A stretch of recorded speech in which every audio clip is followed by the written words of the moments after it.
What's up, guys? If you're tired of those awkward, dry conversations with women, I've got you covered. I'm going to share some of the best conversation starters to help you actually connect with someone.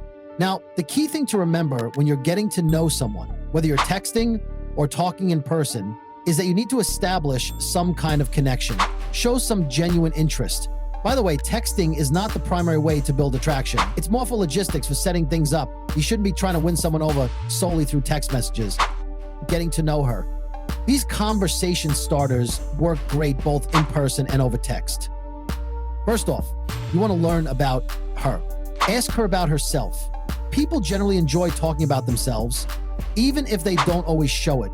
Ask about where she's from. Get to know about her family background. These details can spark further conversations.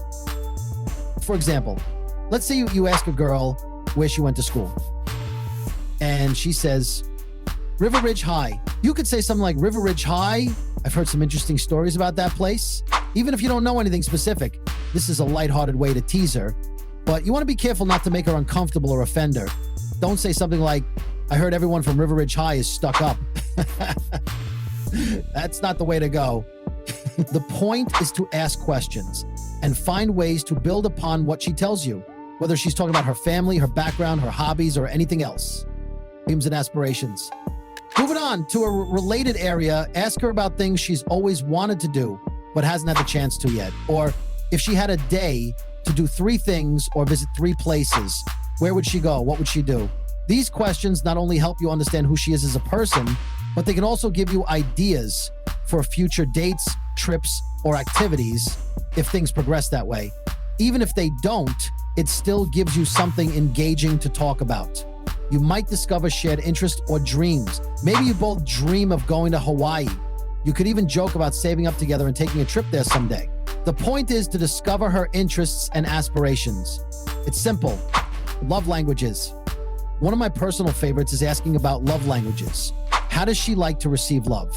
Is it through physical touch, words of affirmation, acts of service, gifts, or quality time? This not only helps you understand how to make her feel loved in the way she best receives it, but it also helps you understand her boundaries. Some people are more sensitive to touch than others, especially early on. So asking this question can help you avoid making her uncomfortable. But I ask, what's your love language? She might say, words of affirmation and quality time. I might share mine, or wait a bit, but I often say something like, mine is definitely quality time and physical touch. I'm a very touchy person, and this is where I add my own little detail, usually when I know she's already interested. I might say, if I'm really into someone, I act like a baby around them. I can't stop touching them. This usually gets a reaction because they remember how I've been with them, but I always emphasize that I'm respectful and aware of boundaries. I'm not just going around touching people without their consent. So, love languages are a great conversation starter. It opens up a discussion about how she likes to be loved and what makes her feel appreciated. Here's a little cheat code: food, drinks, and snacks. When I first started talking to this one girl, I made a note of all her favorites. I wrote them down. This wasn't to come off as creepy or anything, but it gave me a reference point for future dates or special occasions. For example, months later, I randomly showed up with her favorite chocolate, Hershey's. She was surprised and asked how I remembered. I just played it cool, but it created a nice moment. Finding out about her favorite foods and drinks can give you ideas for dates and create those sentimental moments. You might even find you have shared tastes, curiosity, and deeper questions. The core idea here is that the best conversation starters come from genuine curiosity. They're questions that spark deeper discussions. You can go deeper, asking about her thoughts on life, the universe, even things like, what do you think happens after we die? Or are you afraid of death?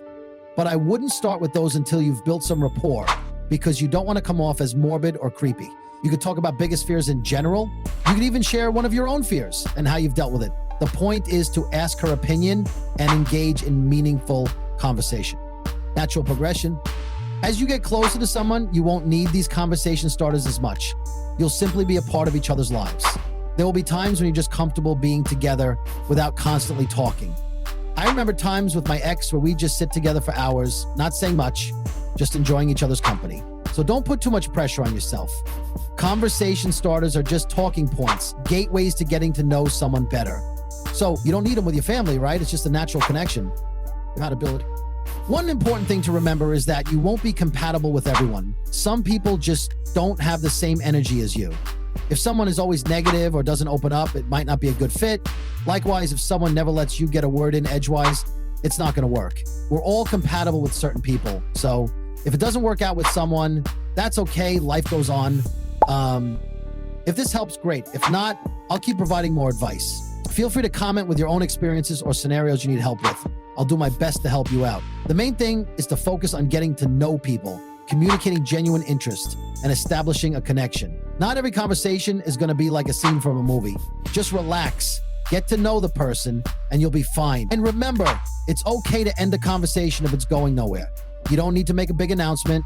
Just excuse yourself and move on. Anyway, I'm going to wrap this up. Thanks for listening, and I hope this helped. I'm out.